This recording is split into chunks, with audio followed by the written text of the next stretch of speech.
Hey guys! And welcome to my... ano nga ba ang tawag natin dito? Sige, magdasal na lang muna tayo. At syempre, ang una kong kailangan gawin ay mag-ayos ng hinigaan. Mapapagalitan ako ng mama ko pagka napanood niya to. Pagkatapos kong magilamos, inuuna kong ayusin ang pagkain ng aso kasi maglalakad kami sa labas. At ayun na nga, habang inaayos ko yung pagkain niya, nakadungaw na siya, nag-aabang. Hindi kasi talaga pumapayag ang aso na to na wala siyang pangkulam. Pagkatapos ko masandok to, kakainin niya na yan, tingnan nyo. Pero syempre, bago ko ibigay sa kanya yung pagkain niya, minimekos-mekos ko muna yan. Minsan lalo kong pinatatagal kasi inaasar ko yung aso. At ayun na nga, inupak niya na yung pagkain. Pagkatapos ko magpakain ng aso ay nagpalit na ako ng damit at nag-umpisang maghanda para lumabas. Magwi-winter shoes na lang muna ako kahit wala ng snow sa labas kasi 0 degrees na naman. Malamig, kaya hindi maaari yung mga normal na rubber shoes. At syempre, nakapwesto na yung aso kasi alam niya lalabas na kami. O diba? Ang bait niya? Very good yarn! Bago lumabas, sinisigurado kong nasa eco bag ko na yung wallet at saka ang susi ng bahay. At ano pa nga ba? Syempre galing Pilipinas pa yung eco bag na yan. Dito kasi sa Europe, may bayad ang plastic at saka paper bag kapag namimili ka sa mga tindahan. Kaya palagi ako may dalang eco bag. Nakatipid ka na, nakatulong ka pa sa kalikasan. Maraming ibang aso dito ngayon sa park kaya hindi ko mapakawalan yung aso namin. So, nagpunta na lang kami sa tindahan at bibili ng tinapay. Tinatali ko lang siya sa labas kasi bawal siya sa loob kaya tara, pasok na tayo. Charan!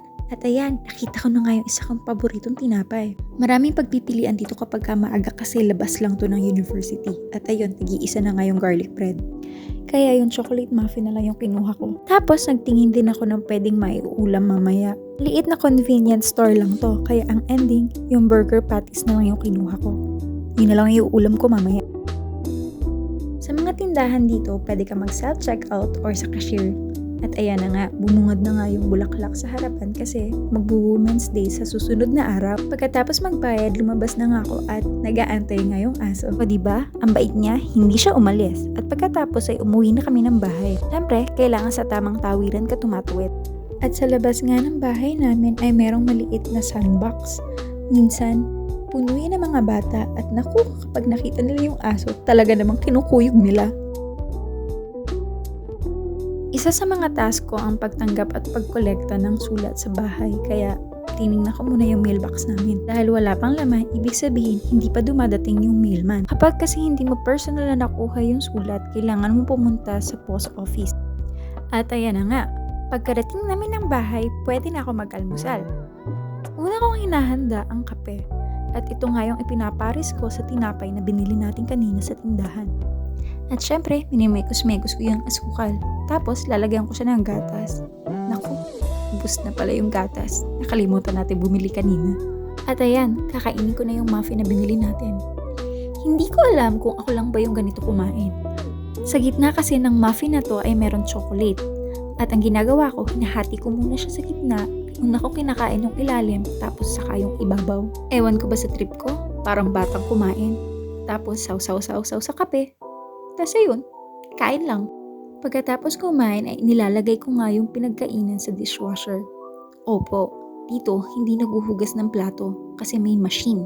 At ayan, dumating na nga yung kaibigan kong kartero o mailman. Tapos nilalagyan ko lang ng note kung anong araw natanggap ang sulat. O diba? Sisiw!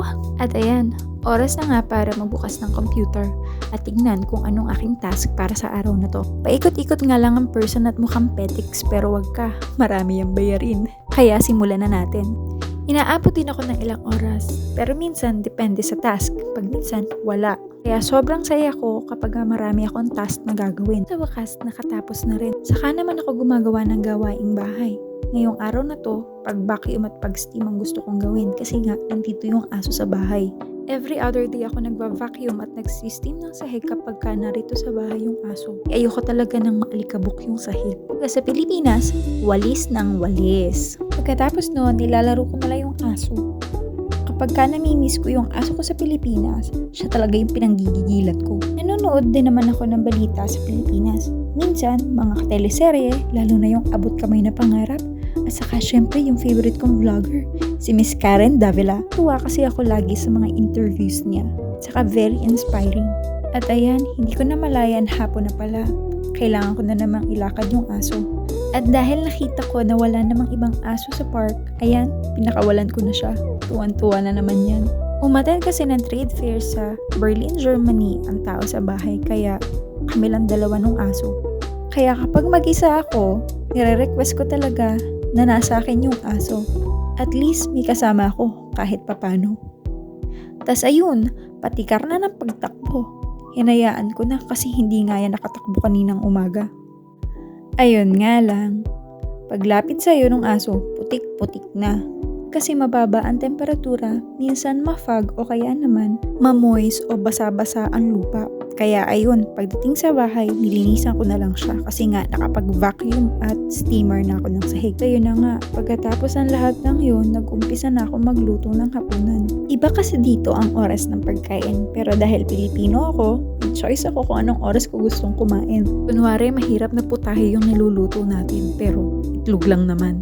Tapos, sinalang ko na nga yung burger patties na binili ko kanina. Binali-baliktad hanggang sa maluto at ayun, gumawa lang ako ng sauce tapos kinain ko na. At syempre, hindi ko na ipinakita kung paano ko upakan yung pagkain naman kasi ng video. At ayun na nga, pagkatapos ng lahat, nakaligo na rin. Gabi naman kasi talaga naliligo ang tao dito kasi mahirap pagpatuyo ng buhok. Kapwesto na ang aking alaga sa kanyang higaan at ako naman nakapagpatuyo na rin ng buhok. So, ibig sabihin, pwede na ako matulog. Kaya bahala na kayo mag-isip kung vlog ko ba to o vlog ng aso.